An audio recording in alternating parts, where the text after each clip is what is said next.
Hola, ¿cómo estás? Espero que muy bien. Estamos en un nuevo encuentro de la Fundación Atlas y vamos a charlar hoy con Kevin Itois sobre una mirada liberal a la coyuntura económica. Vamos a hablar con Kevin, que es licenciado en gestión empresarial por SEAD y maestrando en economía, en administración de empresas, perdón. Así que vamos a conversar con él sobre cómo está la situación de la economía argentina desde un punto de vista de las ideas de la libertad, qué podemos hacer para cambiarlo.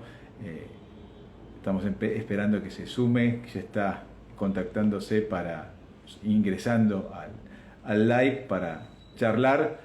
Así que vamos a preguntarle distintas cuestiones, ¿no? ¿Cuáles son los desafíos que enfrenta la economía argentina, la situación política? Acá está Kevin, ¿qué deberíamos hacer para poder modificar esta situación?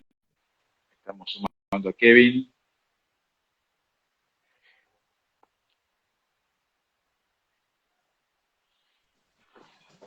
¿Cómo estás, Kevin? ¿Cómo estás, Martín? ¿Todo bien? Muy bien, ¿me escuchás bien? Yo te veo bien, te escucho bien, perfecto. Yo te escucho y te veo perfecto, así que golazo. La tecnología a nuestro favor, sí, por suerte. Así que Por bueno, te está suerte. presentando. Bueno, hay que estar agradecido que algo funcione en este país, ¿no? Sí, sí, sí, la verdad. De hecho, hoy en mi casa, yo vivo acá en Lanús, se cortó intermitente un par de veces, así que acá tocando madera para que siga andando todo bien. Sí, sí, total, total. Hay que, sí, tocar madera, ir a Luján, todo sirve para tratar de que las cosas funcionen en Argentina. Y la incertidumbre justamente es algo que nos acompaña a quienes vivimos en Argentina, o en realidad a veces la certeza de saber lo que viene, ¿no? Y vamos a charlar un poco con vos sobre esto. Y yo te presentaba antes, decía que sos licenciado en gestión empresarial por SADE y maestrando en administración de negocios también por SADE. Así que bueno, y te quería preguntar en primer lugar, estás vinculado desde hace mucho tiempo a las ideas de libertad y cómo llegaste vos a las ideas de libertad. Es una buena pregunta. Yo estaba en mi primer laburo, tenía 20, 21 años.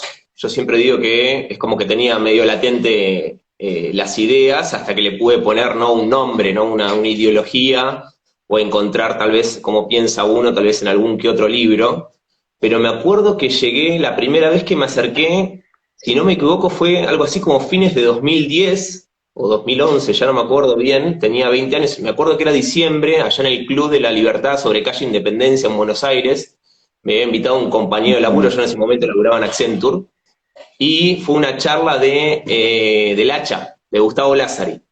Y ahí arranqué, digamos, ahí después nada, ahí, bueno, me sumé, digamos, a lo que es el universo, como yo le digo, el mundillo liberal, a través de distintas fundaciones, conocí obviamente un montón de gente y nada, ahí es donde fui desarrollando, o sea, conociendo un poco más, leyendo obviamente varios autores, participando de distintos talleres, viajando, o sea, uno va aprendiendo con el tiempo y bueno, en este último tramo sí, mucho más involucrado con la cuestión política, que tal vez es el gran desafío que tenemos los liberales, ¿no? Pasar un poco de los libros o de la academia a la acción y al convencer a otros a lograr acuerdos que tal vez no nos resulta tan fácil, ¿no? Claro, claramente. Y antes de entrar de lleno en la parte económica y política, vos siempre comentás que sos de Lanús, ¿no? Y te consulto, y en tus redes también se ve tu actividad en la zona. ¿Cómo ves el conurbano bonaerense desde un punto de vista social, económico, etcétera? Ahí me lo han dicho hace poco, me dice, sos muy de Lanús, o sea, yo soy, como digo, orgullosamente lanusense, ¿no? Y también nada, es un poco también el mundo que uno conoce y cuando uno se involucra también es lo que quiere cambiar, ¿no? Donde viven los amigos, donde uno hizo el colegio, donde nada, conoce, digamos, a los distintos personajes del barrio, ¿no? Como uno dice. El tema del conurbano, y a ver, si el conurbano siempre fue complicado, obviamente hay situaciones, digamos, o sea, depende de los lugares, ¿no? Más, menos a menos. Tenemos obviamente los distintos barrios populares o villas, como uno lo quiera llamar, ¿no? Que se encuentra uno con distintas dificultades, desde cuestiones de infraestructura hasta personas que laburan todos los días, pero fuera de cualquier formalidad, digamos, que se van y se ganan el mango día a día, que tal vez probablemente no tuvieron la oportunidad, ¿no?, de acceder a una educación, ¿no?, y acceder a distintas oportunidades. Pero nada, o sea, la situación del conurbano siempre es probablemente en términos demográficos, el mayor problema de Argentina, porque es donde concentramos, podemos decir que la mitad del país, digamos, vive en Buenos Aires y sus alrededores, primer, segundo, tercer cordón. Tenemos una concentración demográfica asquerosa, digamos, o sea, demasiado obscena, y obviamente hay problemas, digamos, de infraestructura, hay problemas de oportunidades económicas, y todos los problemas se concentran, obviamente, cuestiones como seguridad, cuestiones de educación, de salud, y claramente es un tema a resolver, ¿no? Pero sí, saliendo, digamos, de lo que sería la capital federal con sus 3 millones y medio de habitantes, cuando salís a ese conurbano que supera los 10 millones, te encontrás con realidades distintas, mucho más complicadas, pero nada, bueno, es el gran desafío de las urbes, ¿no? Y la importancia de pensar políticas públicas, ¿no?, para ver cómo desarrollar, o mismo tal vez cómo descentralizar, si se quiere, distintas problemáticas. Y ahora yendo un poquito más al tema que nos convoca y la situación económica y política de la Argentina, estamos en un momento realmente complejo. ¿Y cuál es tu visión respecto al momento económico, los desafíos que estamos enfrentando, escenarios posibles? Mira, yo no la veo para nada bien, no veo que estemos bien y no veo que estemos yendo a un camino mejor, lamentablemente. O sea, uno, más allá de las posiciones que puede tener más políticas, más partidarias, uno vive en este país y quiere que las cosas funcionen por el bien, digamos, incluso egoístamente de uno y de sus amigos, de sus conocidos, de sus familiares, de su comunidad. El problema que tiene este gobierno claramente es una cuestión de confianza, ¿no? O sea, Alberto puede venir de hecho lo hizo de alguna manera, vino con un asesor de un premio Nobel de Economía, o puede venir elijamos el mejor economista del mundo y lo pongamos en el Ministerio de Economía, y el problema termina siendo político, ¿no? Hay una desconfianza importante de parte de los mercados, que los mercados no dejamos de ser nosotros, las personas, interactuando de una o tal manera, y el principal problema que hay, que probablemente sea la causa de otros problemas que son simplemente consecuencias, es un déficit fiscal grande y constante, que justamente al no tener esa confianza para hacer en los mercados, conseguir deuda, ya sean pesos o en dólares, porque literalmente nadie le presta a Argentina, nadie le presta a este gobierno, y ahí están los problemas, que uno dice, no, Macri nos dejó este quilombo de deuda, y en realidad el problema es no la cantidad de deuda, que de hecho relativamente en términos de PBI podemos considerarla baja comparado con otros países, ni hablar del ejemplo de Japón, que tiene 250% de deuda sobre PBI, pero el problema es lo que se llama el rollover, ¿no? Del no poder refinanciarla, de que te corten el grifo, y ahí te encontrás con un problema.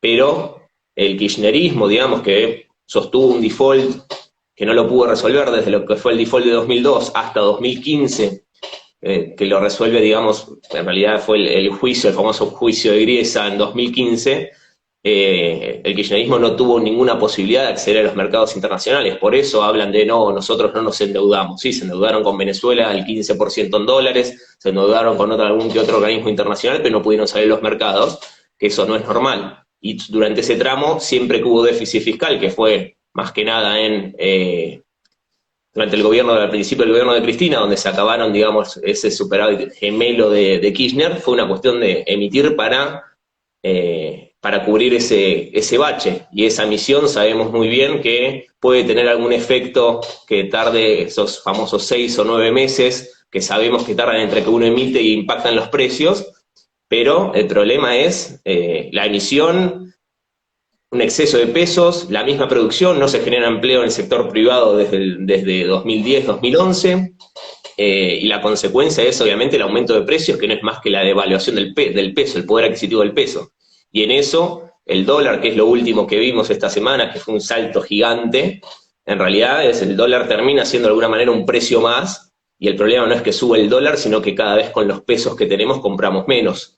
Entonces un país sin moneda y nos encontramos con un gran problema, que nadie viene a invertir. O sea, quienes invierten eventualmente son los que ya están en el baile, y hay que agradecerlo al sector privado que invierte en este país, pero necesitamos mucho más, necesitamos mucha más producción, muchos mejores bienes y servicios, ser muchos más competitivos a nivel sistémico, con la mochila que tienen los privados de impuestos, de burocracia, es muy difícil competir a nivel internacional, y tenemos que ir a solucionar justamente esas bases para transformarnos en el país que sabemos que podemos ser. Y te pregunto, no sé si es posible la respuesta, ¿no? Pero ¿qué puede pasar en Argentina de acá a las elecciones presidenciales de fin del año que viene, ¿no? Queda un abismo de tiempo y los escenarios tal vez sean múltiples, pero ¿cómo ves vos las alternativas? ¿Qué puede suceder económicamente, políticamente? ¿Qué escenarios alternativos imaginás? Yo creo que lo peor es, que tal vez es lo que se está haciendo hasta ahora, que es no hacer nada, ¿no? Es mantener ese déficit, seguir emitiendo, y lo que vemos es una inflación que obviamente van creciendo, una devaluación que va creciendo, un precio del dólar que va aumentando, y que, o sea, no es posible sostener esta situación, que tampoco es buena, durante un lapso de tiempo. Eso merece un esfuerzo, digamos, no es que uy, listo, no hagamos nada y lo dejamos planchado, con este quilombo así lo tenemos hasta bancar las elecciones. Entonces, no hacer nada no lo veo como una posibilidad. Lamentablemente, creo que es, sin duda, dentro del peronismo, la primera vez que existe un presidente que no tiene el poder político, o sea, sí tiene el poder institucional, tiene la lapicera, como bien dice Cristina, pero no tiene poder político real, en el sentido, digamos, de diputados, digamos, de territorio, de un montón de cuestiones, y eso genera un problema de gobernabilidad, si se quiere, y ahí las alternativas, no, a ver, uno no, siempre trata de ser responsable con esto, ¿no? Pero muchos hablan de que quien concentra el poder, que es Cristina, eventualmente se haga cargo en algún momento de este Frankenstein que hizo. Incluso creo que los mercados podrían ver con mucha más claridad, bueno, sabemos que es Cristina, sabemos que tiene el poder y se dice que va a ser A, y por lo menos tenemos alguna certidumbre. Hoy hay una incertidumbre total, no se sabe para dónde va a salir. La última medida del dólar agro es totalmente inentendible desde el punto de vista de cuánto pueden llegar a recaudar y desde el punto de vista de cómo se instrumenta. La verdad es un quilombo que no tiene. O sea, cuando ya tienen que explicar tanto una medida es porque la medida de base es mala.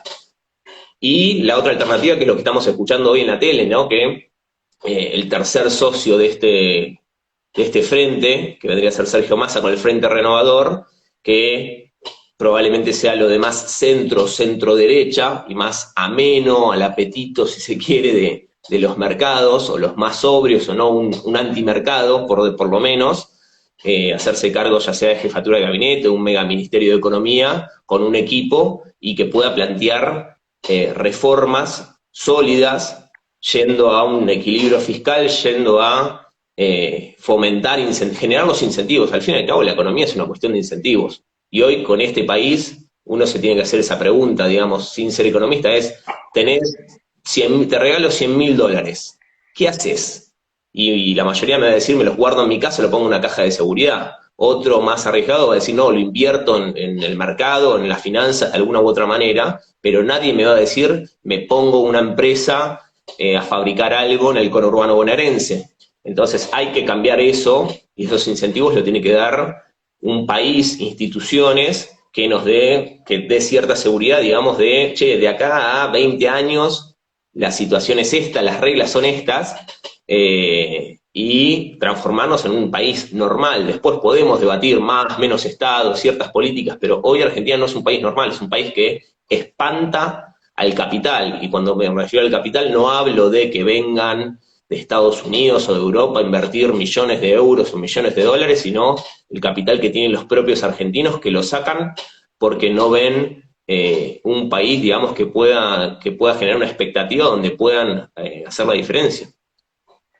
Y para finalizar, te pregunto, capaz que no estás al tanto, pero tal vez sí, acabo de escuchar justamente a esta persona que te voy a mencionar por todos los medios, la famosa planera, haciendo alarde, digamos, de esta cultura de vivir de planes y que otros laburen y paguen su renta de por vida. ¿Qué te inspira esta Argentina que se ve en esta figura que, por suerte, está bueno porque tomó carne y hueso, ¿no? Hasta ahora eran como descripciones teóricas y demás, pero ahora, digamos, se encarnó, ¿no? El verbo se hizo carne, como dice la Biblia, digamos, ¿no? Sí, ahí, a ver, lo he visto, en realidad he visto recortes. Tengo dos cosas para decir. Una, y es que yo lo veo tal vez en carne propia acá en distintos barrios de Lanús o en otros lugares donde me tocó ir. Uno cuando habla de planes sociales, ¿no? Que está la asignación universal por hijo, está el potenciar trabajo, que es digamos, lo que tal vez llamamos planes sociales, se encarna por lo que es el potenciar trabajo, que está detrás de lo que serían esas cooperativas de trabajo, que la realidad hoy son, si no me equivoco, 22.000 pesos y nadie vive con 22.000 pesos. Entonces uno lo que se encuentra en esos barrios, si va a las 3 de la tarde, no es gente tirada mirando la televisión, sino es gente que sale a buscarse ese mango extra a través de changas. O sea, hay una Argentina que labura en completa informalidad, pero que labura y que yo creo que, sinceramente, creo que son minoría el planero, digamos, el que encuentra la ingeniería para hacerse un cierto monto de plata que le permite quedarse en la casa, ¿no?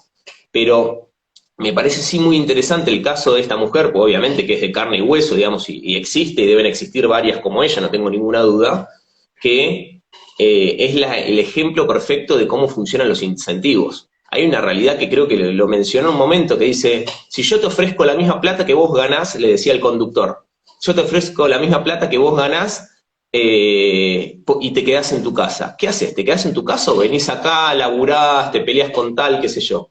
Y el ser humano funciona de una manera muy sencilla, que tenemos esa lógica del menor esfuerzo. Por eso creamos tecnología, por eso inventamos robots, o sea, no, o sea, nosotros no, o sea, nos gusta progresar, pero también nos gusta, digamos, en la parte del ocio. Entonces, si generas los incentivos para que una persona pueda elegir entre quedarse en la casa o salir a trabajar por el mismo dinero, para mí es totalmente lógico y natural que esa persona se quede. Obviamente ahí está el tema de, bueno, repensemos esos planes sociales para incentivarlos a que tengan que ir a ganarse el pan y retomar esa cultura del trabajo. Que por otro lado, obviamente, con lo que hablamos antes, ¿no?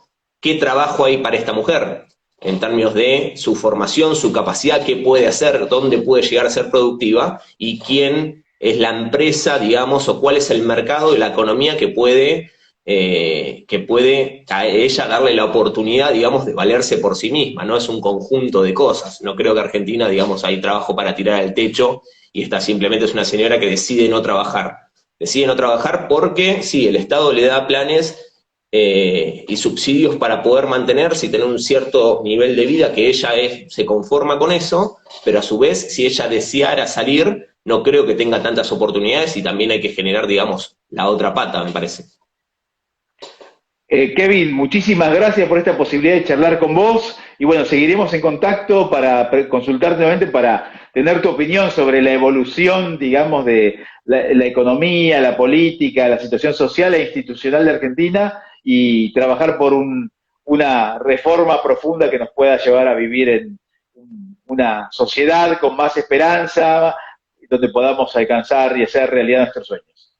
Así será. Gracias a vos, Martín, y a la Fundación Atlas. Un placer. Un abrazo, nos vemos. Chau, chau. Chao, Gracias. chao.